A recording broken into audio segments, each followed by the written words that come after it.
Everyone get out! Greetings programs and welcome to Robocraft. Now I'm going to start off this video with full disclosure.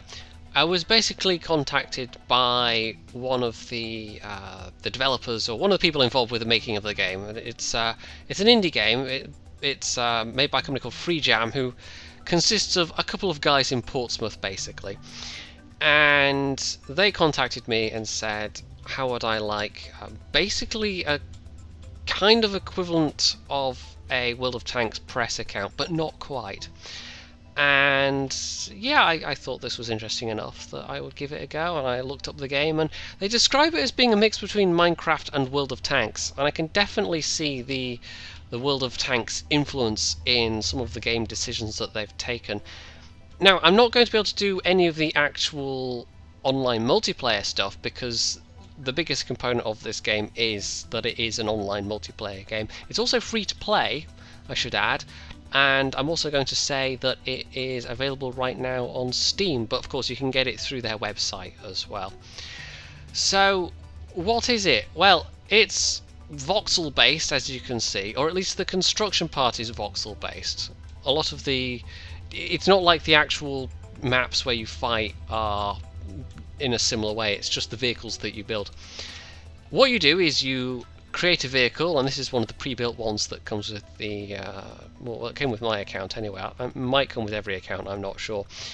And you can unlock the different blocks that you make that you use to make vehicles, and you can unlock different weapons and different ways of moving your vehicle, because there's not just wheeled vehicles. You can make hovering vehicles and even straight up flying vehicles, although the flying controls are a bit strange, are a bit difficult to get used to, so I'm just stuck to wheeled vehicles for now. So there's various different kinds of blocks. This is the very most kind of basic one that there is, and you can see down there in the bottom, this is just the garage. This is where you do all your building and construction. Now down the bottom there's that kind of, it looks almost like a timeline or something. There are, and this is I think one of the influences of World of Tanks, there's a ranking system, and based on basically the number of blocks that your vehicle has, that determines how the matchmaking places it and who you get placed against. Because obviously you're making your own vehicles, so the developers can't say, oh well, he's driving this, that is a tier 4 vehicle. It actually decides that based on how big your craft is, how complicated your craft is. So this is a fairly simple one. This is a tier 1 vehicle, also it's it's matchmaking will have it. You can see there actually the white, we'll call it progress bar. It isn't even maxed out for tier 1, so you could potentially add some more blocks to this and it would still be a tier 1 vehicle. I'd probably have to add a lot more. I think the kinds of blocks that you add also actually have a big impact on maybe how many weapons you have as well. I'm going to guess that each individual block has essentially a matchmaking weight, but that's pure speculation on my part. So this is maybe a bit daunting for a new person, and like I said, I've got kind of the equivalent of a press account. There are a couple of features I can't kind of mouse over, unfortunately, because this is a first-person view. But up in the top left, we've got player level, which is I think your general player rank even. CPU, which I think is tied to your how many blocks are in your craft, basically, which is tied to your tier. So I think that's just showing you. I think. The kind of, I don't actually quite know what the CPU is, to be honest. I've looked up some FAQs, and their website information's a bit basic.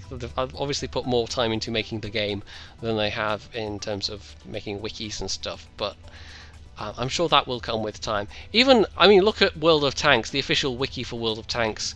It's not even the official wiki, it's kind of supported by Wargaming, but basically staffed by volunteers. And there is some information on the Tankopedia through the portal, but it's pretty basic. So even a company like Wargaming, their kind of official information is fairly basic, and you have to go and look up game mechanics and that kind of thing, that's all written by fans, basically, volunteers. So I'm not going to criticize them too much for that. They've also, because this is a free-to-play game, they've implemented a premium account system, and I don't actually have premium time, but what I do have is this stuff. I have a load of Galaxy Cash, and this is the equivalent of gold in World of Tanks, and as you can see there, you can spend actual money to buy this stuff. In comparison to what you get in World of Tanks, I think it's fairly generous. You can use this for various purposes. You can use it as an alternative to your robot points, which you can see there. So that's the green figure up in the top right hand corner. That is equivalent of your credits, and you use that for buying blocks, repairing, and just generally everything that you don't need the Galaxy Cash for. Galaxy Cash is also used for indirectly with the research system. Now, I'll actually, before we get to the research system, I'll hit the tab button, we can look at the menu. Now, because I'm doing this, I am actually uploading a video as I'm speaking. I'm not going to do any online battles, I'm only going to do practice mode, because that's kind of like a local side thing.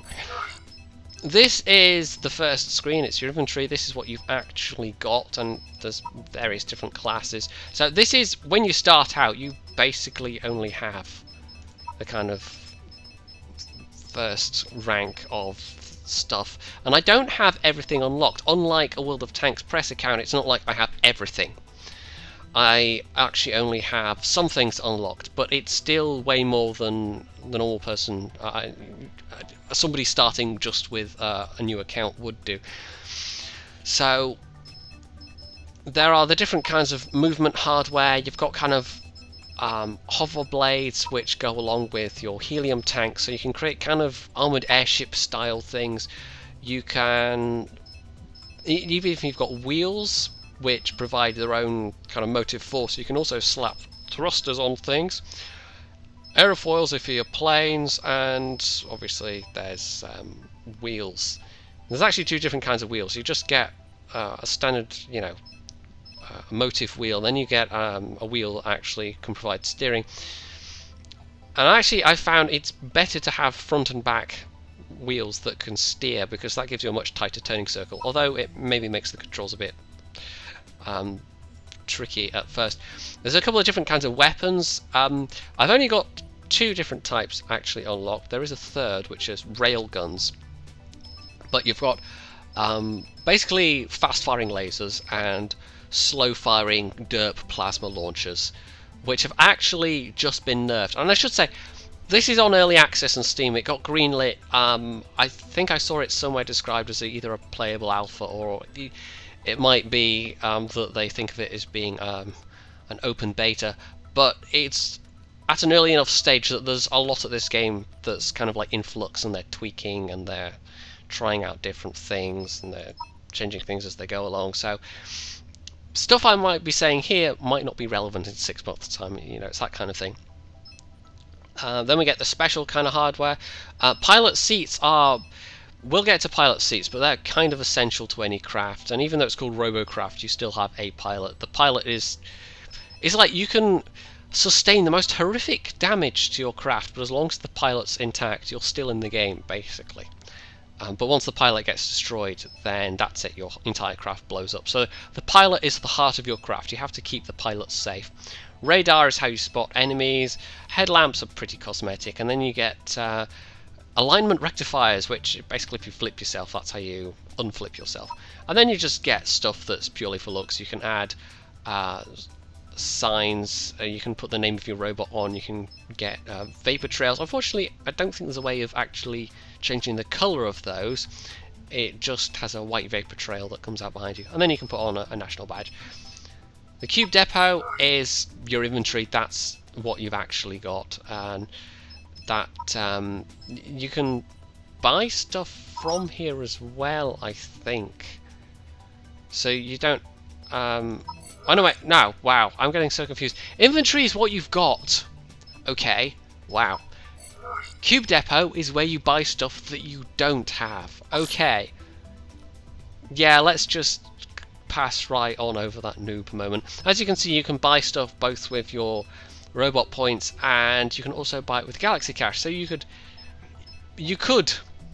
spend money on the game and then use actual money to buy blocks. I don't obviously have to do that because I've got a boatload of both, but I suppose if you didn't want to grind out the robot points to actually be able to buy the more expensive blocks later on, and in that way, again, World of Tanks and other online multiplayer, free-to-play games, I can definitely see why they've done that. That's not an uncommon thing. It's like they've taken, I think, especially the World of Tanks model, and of course I'm saying World of Tanks because they mentioned World of Tanks, and I'm saying World of Tanks because they obviously emailed me because I do World of Tanks, and this is where their crossover is, I guess. They're hoping to break into that market. That you can basically pay money to speed things up. The tech tree is kind of a bit confusing looking at first. You start off with kind of a small group. Your research points are tied to the rank of the vehicle that you're actually playing in, but you can also convert any research into free XP, which are these Uber Tech points, and of course that requires your Galaxy Cash to do so, but it means that you can grind out XP on any rank vehicle. But if you're not doing that, you have to, let's say you've got a tier 4 weapon, you would then have to grind the XP for that on a tier 4 vehicle. So when you're starting out, you have to be quite careful of the tiering, I think, because you could add all of the blocks you want. You could have a massive machine that is entirely composed of tier 1 blocks, and you would get into a tier 10 game, but you would just get annihilated so quickly, like one shot, and you probably would just disintegrate. So you're probably not going to get many research points out of that, and if you did, they'd be rank 10 research points. So keeping an eye on your rank seems like it's pretty important. And even though they've given me, I'm not quite sure why, but I've got the kind of even numbered the actual base building cubes, and I've got up to the tier 10 building cubes, which are obviously the best you can get, but for some reason the odd numbered ones I don't have. I'm not sure why. There's shielding of various kinds. I don't have any of that unlocked as of yet. There is different kinds of guns. Rail guns I haven't actually unlocked yet. I haven't unlocked the best weapons yet. You can see there I haven't unlocked everything. There's kind of specialty items, so radar jammers will work against any radar detectors. There are better alignment rectifiers, or flippy things. You can also upgrade your radar. There are upgrades to your movement options. I have all the thrusters, but I don't have all the hover blades. I don't have all of the aircraft options. For some reason I've got all of the wings actually unlocked, but it's not given me any of the rudders. I haven't bothered with planes yet. There's one or two stock planes that they give you, but generally I haven't played with them much. The control system's a bit weird. There's a social screen. You can, I've already showed you that. And the garage is where you actually buy. Well, it's where you store your vehicles. Now you get 6 slots by default. I actually had 5 of them filled with kind of preset machines. You can just disassemble those and put those blocks into your inventory, I suppose, if you want. You can buy more, but it costs you Galaxy Cash, which costs you actual money. I don't know. 6 seems like a decent number to start off with, and the nature of the game, it's not like World of Tanks exactly. I think it much more favours kind of experimentation and tweaking designs and kind of iterations of design. So you might start off with a base design and you'll tweak as you go along, and then you'll change a bit here or a bit there.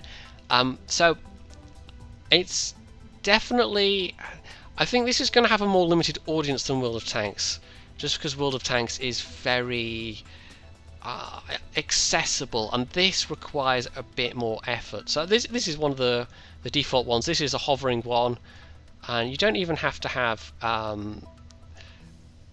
you'd think that the hover blades would only work if it's got a clear line of sight to the ground, but apparently not. So you can kind of have an armoured underneath, I suppose. There's this one which is a little buggy. And again, lasers.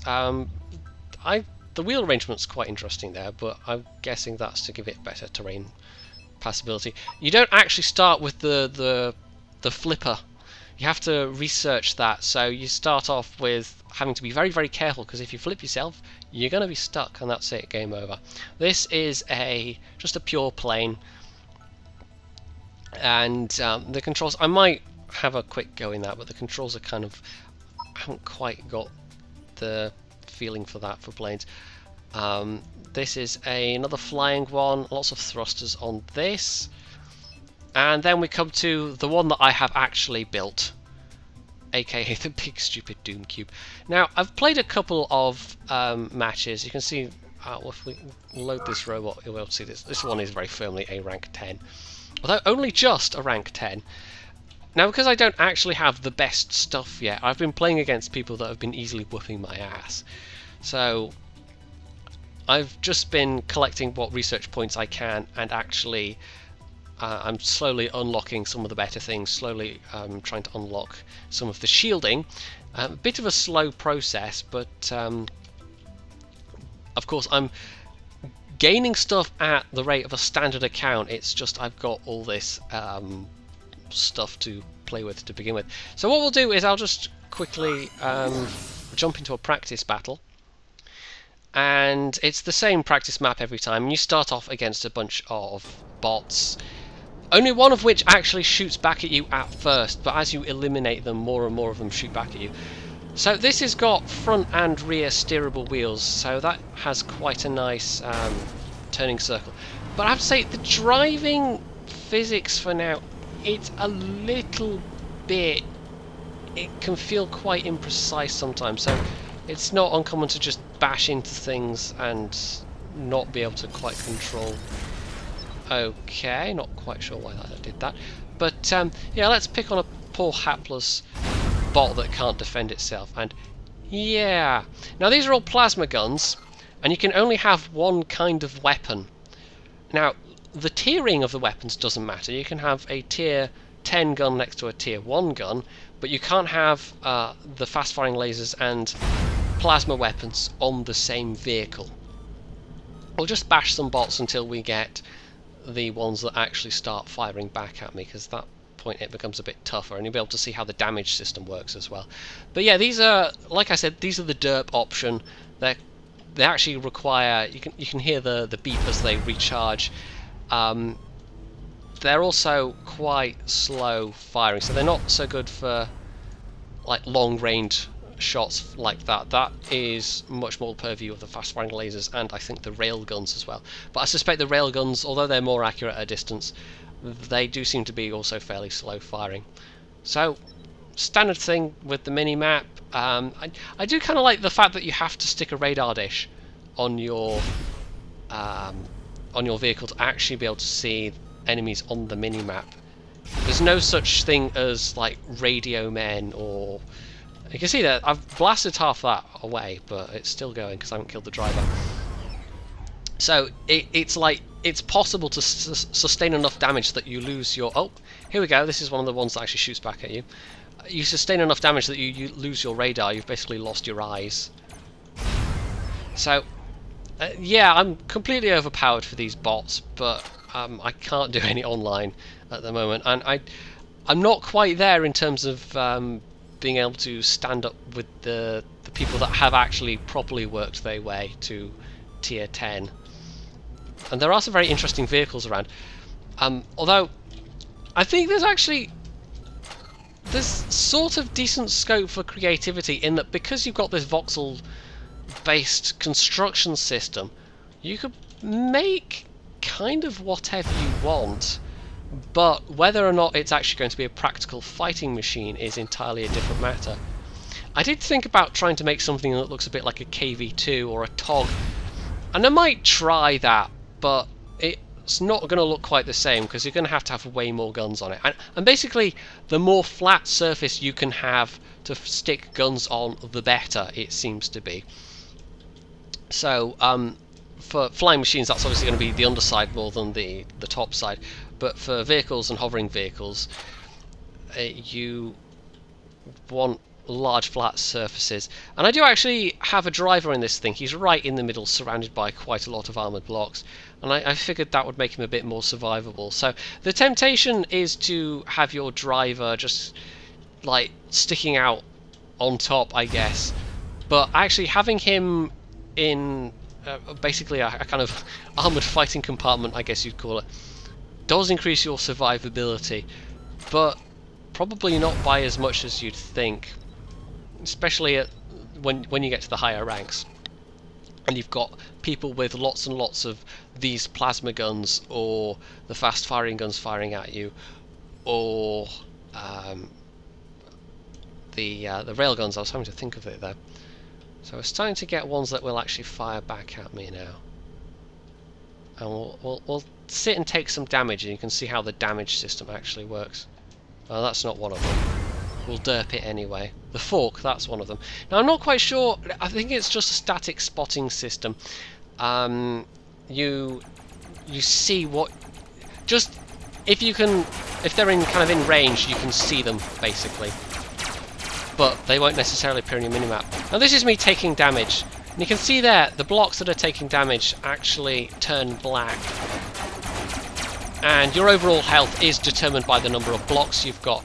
Now some are fairly weak, like I've already lost some headlights, and things like the windscreen blocks are cosmetically, they look alright, but in terms of actual armor protection they don't give you much. And I think it almost seems like if you, I mean, you could stick a bunch of windscreen blocks around where your pilot's sitting, but maybe that then tells the enemy where to shoot to actually nail your pilot.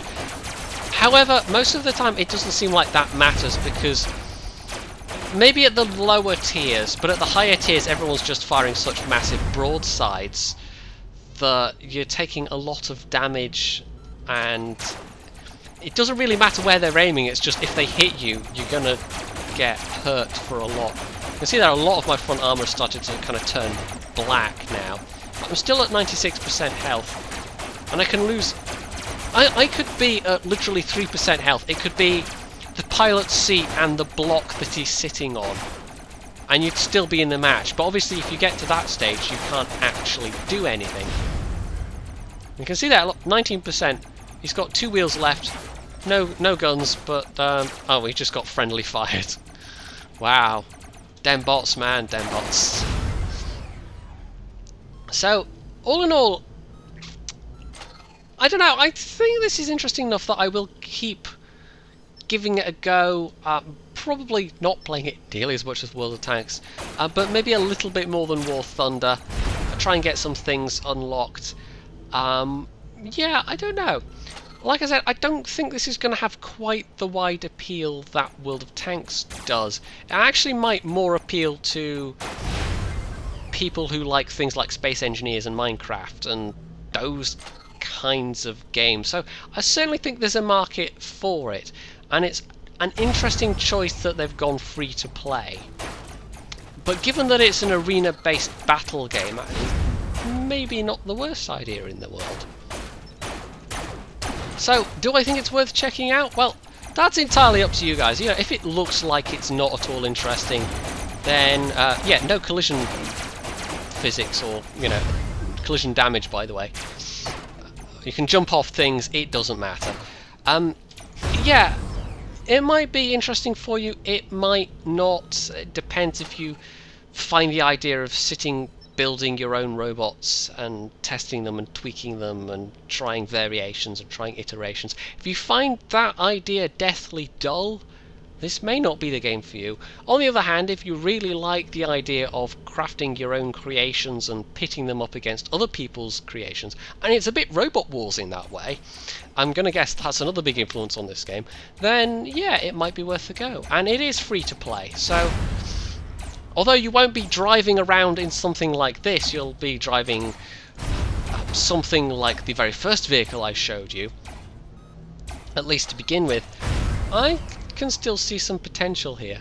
Now, I am going to throw one cautionary note in, because of course, being a free-to-play game, being a game that lets you actually spend actual money on it, I don't know what the level of grind is like. I can't really speak as to that because of course I've been given this account that just has a bunch of stuff on it already. So that's something I might revisit. I might come back to that and say, well, actually, I feel at the moment the grind is, you know, it's okay. Or I feel the grind is a bit too grindy and you're stuck playing the lower tiered vehicles, you know, too often. And I think I'm going to give this game some leeway because, yes, it's in a very early alpha stage. But for what's there, I think it's alright. And it might well be worth your time if you do feel like this is something that might interest you. So we'll blow up a few more bots. And I know the frame rate's derping a bit. That's because I've basically got it on maximum graphics settings. Which is, you know, it's alright. It's nothing to write home about. But I'm also recording at the same time. So it's mostly okay, but the frame rate's derping a little bit as I'm recording. So, yeah, they're ganging up on me, you guys. They're getting intelligent. It'd be nice if you could ram people for damage. Maybe that's a feature that will come later. But I can see why they haven't put the terrain damage thing in, because you could really easily screw yourself over, especially if you're flying things. Come on! Reload, reload, reload! It's not quite as bad as the KV2 reload, but yes, you can flip people though. So there we go, this is Robocraft. This was just a kind of very preliminary look. I might well do some videos on it later. If you have any thoughts, comments, if you're playing it yourself, maybe you've got something to say, you can put that in the comments section below. You can hit the like button, you can subscribe to my channel, and as always, stay tuned for more.